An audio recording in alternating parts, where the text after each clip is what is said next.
Good morning.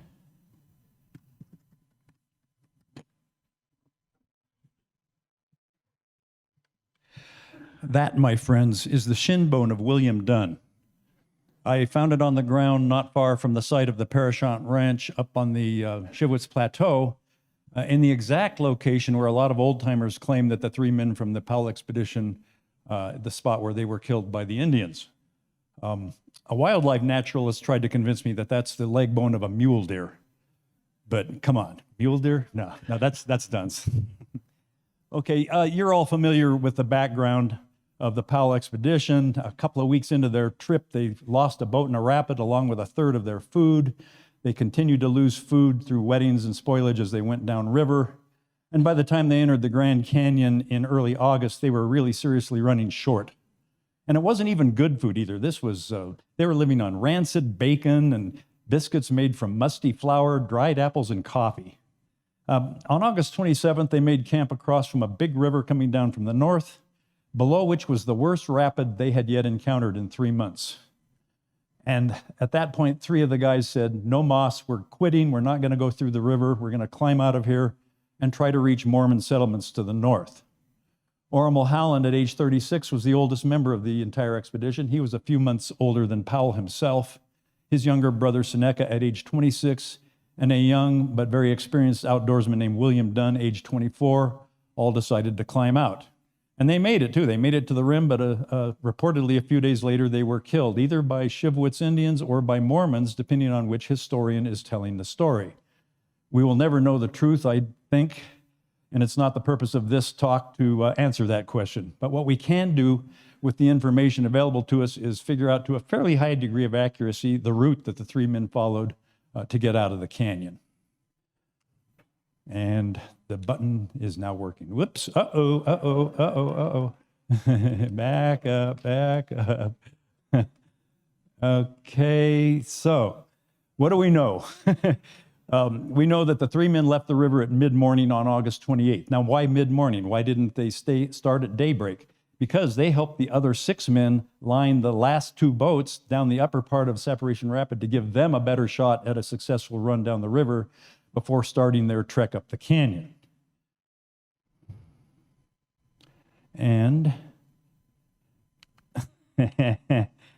this is not working very well. Geez. Timer, I want a grace period here. Okay, I went past and that, geez, what is happening here? Okay, so let's see, go, 1. Do we have a backup clicker?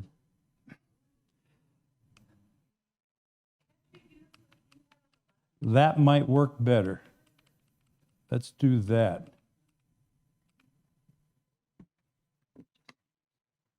I like that better.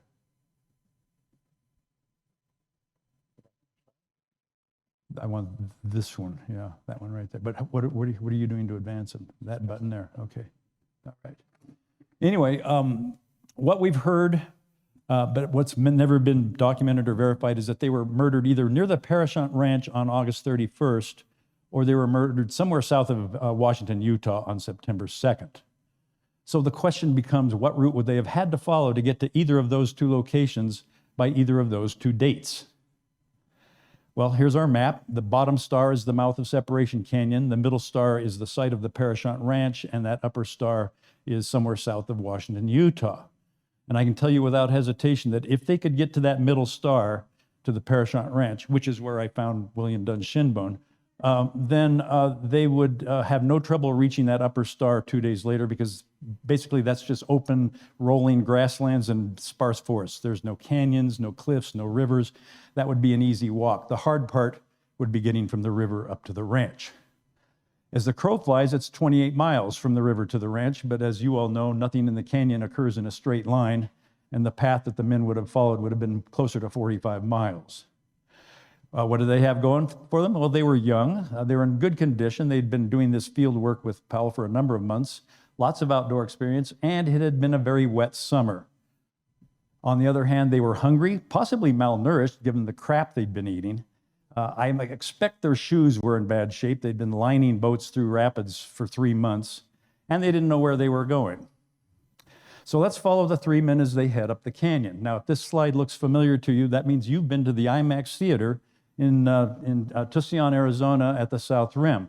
They have a very nice film there where they recreate scenes from the Powell Expedition, and this shows three guys walking up a very scenic Tapete sandstone gorge called Separation Canyon. But in point of fact, this is what the mouth of Separation Canyon really looks like. It's down in the bowels of the lower granite gorge, surrounded on all sides by tall black granite cliffs. But the mouth is fairly wide. It's a good 50, 100 feet wide, gravel wash, very sandy, very easy. It climbs at a modest rate of 220 vertical feet per mile. It's just an easy walk. So let's go up the canyon with them. They walk for about an hour and they reach this spot where there's a canyon coming down from the north. That's called the West Fork, and one coming down from the northeast, the Main Fork. Did they try to go out by way of the West Fork? I kind of doubt it. It's narrower and steeper than the Main Fork, and in fact, if you look up the Main Fork, it looks kind of inviting. You can see quite a ways up, and I think they probably just said, let's keep going this way.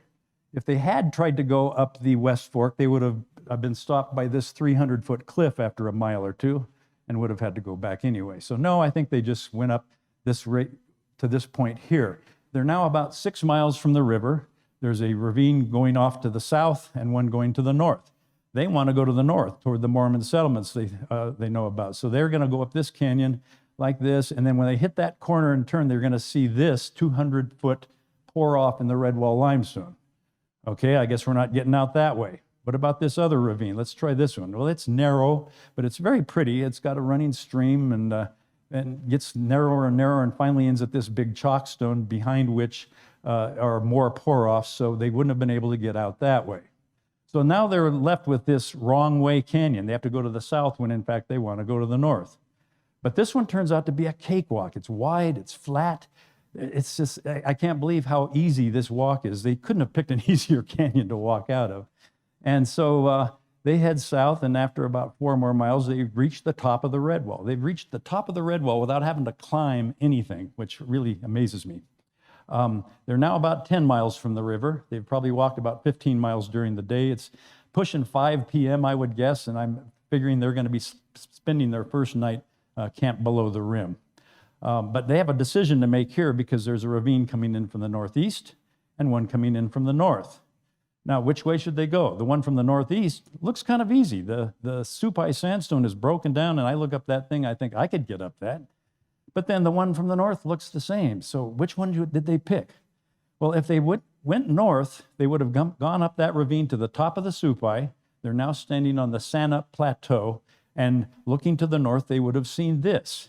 Now, if I'm stuck in the canyon, I'm thinking, I'm going to contour to the base of the rim cliff over there to the right, and then get into that ravine where the big yellow arrow is and climb up to the top, because it looks like it goes through. That goes through, doesn't it?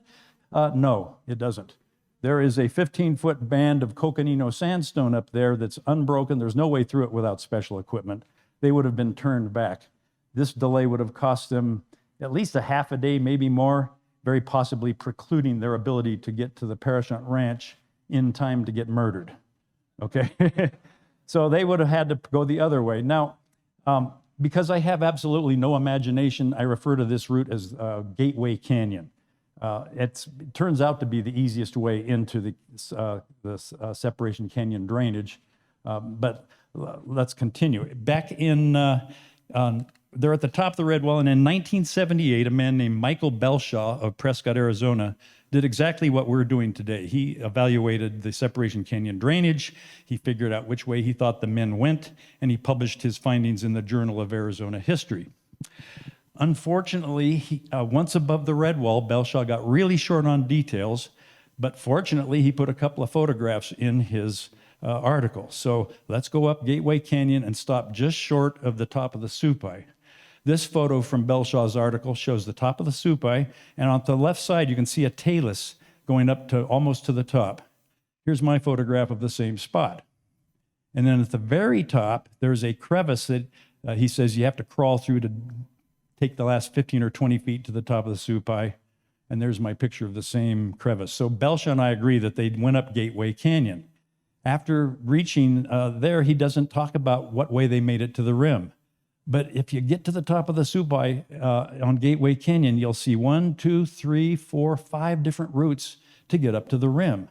Look to the south. There's 2 breaks in the rim cliff. To the east, there's another break in the rim cliff. To the northeast, behind that knob of Kaibab limestone, there's another way to get up to the top. I don't think they used any of those. I think they picked option number 5, because if you walk a mere quarter mile up that wash, you see this big notch in the rim cliff. And the farther up you get, the easier it gets. The wash goes right up through this little canyon that the canyon gods have made for access to Separation Canyon. And there's just one little spot where you have to scramble over about 40 feet of Coconino sandstone, and it's a very easy bypass. So I believe that by about mid-morning on August 29th, the men would have been standing on the rim above Gateway Canyon. Well, is there any chance that they went south instead? Of course, they would have seen that southern route before they'd seen the northern route. Any chance they did that? I can't see. Well, first of all, why would they go south when they're trying to go north? But to do that little 7-mile detour there would have cost them a complete day because of this. The Shivwitz Forest in this part of the Shivwitz Plateau is nasty. It's dense, it's crowded, it's full of brambles and briars and pucker bushes and cactus. You cannot walk in a straight line up there. You can't see more than 50 or 100 feet through it. And the fastest progress I've ever been able to make hiking in that area is about 1 mile per hour. So it would have cost the guys a day, a full day to go up that way. So instead of standing on the top of the rim on August 29th, it would have been August 30th. And they're still 25 miles away from the Parashant Ranch, so 1 day wouldn't have been enough to get there. They need the 2 days. Well, now they're on the rim, and they're almost certainly going to make it to the Parashant Ranch in time. So they're standing at the red dot. They now need to move north. And remember, this is 1 mile an hour territory. It's slow going. But they're looking for high points where they can get views to the north to see what's coming. So they move their way up. There is a mountain called Blue Mountain up there. I don't know if they climbed it or not. Belshaw thinks they did. I'm not sure, because Blue Mountain is little more than a hill, and the forest is so dense in there, you can't even tell the hill's there when you're walking right next to it. You just can't see far enough through the forest. Well, maybe they went that way. If they did, they would have seen this view to the north. Price Point is an extinct volcano on the eastern edge of the plateau, a few miles away, and Mount Dellenbaugh is another extinct volcano a dozen miles beyond that. And they would have seen, all right, I think we need to get to these 2 points and see what's beyond. So they continue up to the north, and to get to Price Point, they have to pass the head of Price Canyon. And in doing that, they almost certainly would have encountered Price Water Pocket. Now, Price Water Pocket is a basin in the basalt that collects water, and it might be the first standing water they had found since reaching the rim. Let's talk about water again briefly, okay? Was it an issue? I don't think so. Powell reports that it had rained on August 7th, 9th, the 14th through the 19th, sometimes all day, sometimes so heavily they couldn't keep a fire going. And Powell in his journal wrote, quote, "True, the late rains have been favorable to us should we go out, for the probabilities are that we shall find water still in holes, and at one time I almost conclude to leave the river," end quote. So besides Price Water Pocket, the men would find 3 more water sources to the north. Water just wasn't an issue. It was a wet plateau. The issue was food, and they were hungry. So I think that after finding Price Water Pocket, they probably hurried over to Price Point, climbed to the top, checked out Mount Dellenbaugh, figured out what they have to do next. And then if I'm them, I'm going to go back and camp near Price Water Pocket in case an animal comes by to get a drink. Maybe they can get some food. Okay, so the night of the August 29th, I believe, would have been spent near Price Water Pocket. Next day, they get up and start heading north, and now the forest starts to thin, and they can make much faster progress and walk in a straight line. They go past these 2 sources over to Mount Dellenbaugh. Now, on top of Mount Dellenbaugh, there's a rock with the name Dunn and the date 1869. Did he do this? Is this thing authentic? I don't know. My first question is, why would he? The man's in a race for his own survival. Why would he spend the time and effort to carve his name on a rock when all he's really trying to do is find food and civilization? Maybe he did, maybe he didn't. Interestingly, on the same rock, you can see his carving there on the below the upper right yellow arrow. Somebody else has carved the word water and has an arrow pointing to a place called Lake Flat, about 3 miles north of Mount Dellenbaugh. Lake Flat is a lowland that becomes kind of marshy during the season, the monsoon season. You can see it easily from the Dellenbaugh summit. And I think the guy's probably seeing this water down there, probably walked down and let's camp here next to this next water source.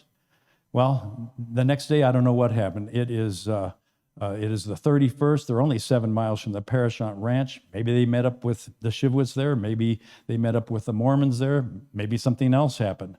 What I can tell you is that in 1949, a man named Harry Ailson, who's been talked about on this convention, he was an explorer, an adventurer. He run the river. He partnered up with Georgie White on some projects. Harry interviewed a man named Ben Swap. Ben was the son of John Swap, who was born in 1854 and grew up on the Arizona Strip. In 1910, John took his son Ben to the Parashant Ranch, and they went a short distance into this area, and he pointed to a clearing. He said, "That's the murder site. That's where the 3 men got killed." And then Ben drew this map for Harry Ailson. So let's look at this map a little bit. Down at the bottom, there's an abbreviation for a place called Log Spring. You see Parashant Ranch buildings there. You see a ravine coming in from the east. You see the word ambush and burial, and then you can see Parashant Wash wiggling up to the left.